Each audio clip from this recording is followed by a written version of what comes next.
This is the gathering point. We're starting it up live here. Glass is 2,100 degrees. Glass is pretty low down in the tank. These guys must have busted out a lot of production today. We've been working a lot. Heads up, Marcy. All right, Marsica.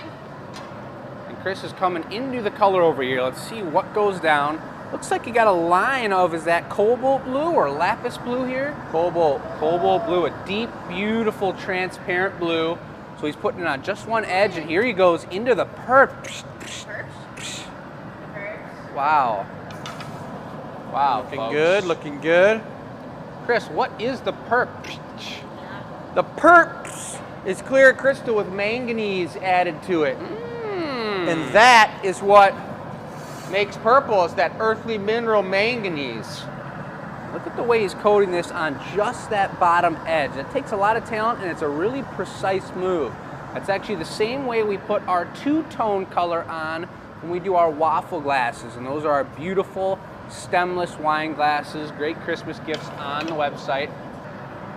And so this is something new. We did not make any Diskellos today, but a Diskello is our own name for this product. It's got a Italian influence in the name, Diskello, and it's made for your walls. We got beautiful hardware set up on it, and you're gonna see this is one of the most, if somebody asked me to do a piece that would really blow the camera away, this is the one.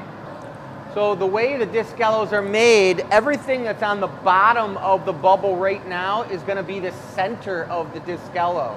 So those purple spots are gonna be in the center, and then it's gonna fade out to a cobalt blue on the edge with a nice crystal lip wrap.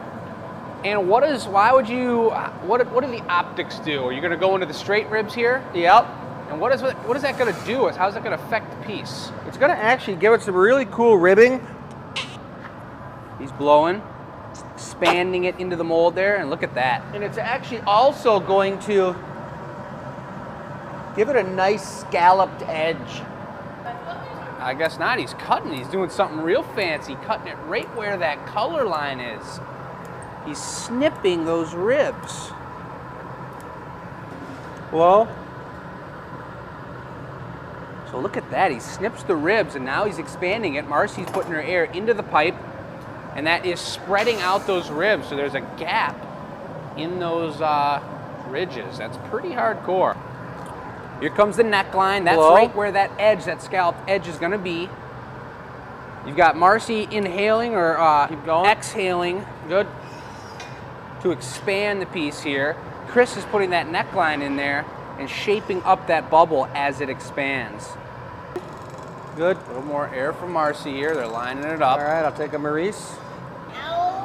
So he just put a clear little patty on the bottom. That's a stable spot that we can flip the axis that we're working this piece on around. It's super important to have that extra bit of clear there, because once we finish these up, if you take a good gander over here at this beautiful guy, look at that transparent special. I'm gonna flip it around. I'm ready. And look on the back here. There's a little clear patty that we've ground and is a little more stable than grinding right on that thin and colored side of the bubble. So it's for stability. Chris is lining this up right now. He's gonna put a little water where he wants this piece to break off of his pipe. And it breaks off. Heat it up. Not so good, but let's see what we Not can do so with it. good. Look at this, folks. So that's a big chunk that came out of the piece, and we don't know really why that is, but that's glass blowing. Usually, you learn a lot from the mistakes. That's what life's about. I mean, that could be said for anything, so we're gonna see how this goes here, but folks, I hope you're doing all right out there. It's a beautiful day here in Michigan. It was actually pretty darn warm. We are the Glass Academy, Dearborn, Michigan. Hot glass, cold beer. We've got all kinds of events here. He's going for the spin. Watch out, folks. Here it goes. This is pizza time. Whoa. Whoa.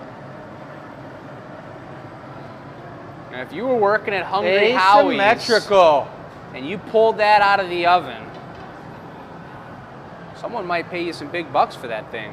That thing looks like it could belong in someone's garden. That looks like more like garden art than wall art. That's cool. It looks like a seashell. Or a singular petal. Or a petal, that's right, a flower petal. That is a pretty cool looking petal, That's I'll tell you sweet. that. So at the same time, Marcy noticed that he was going for his final heat. She's preheating the gloves over there because Chris is putting a little water on that connection, a little cold metal, and he's gonna try and tap this off the pipe. Marcy's gonna grab onto it and get it away into the annealer.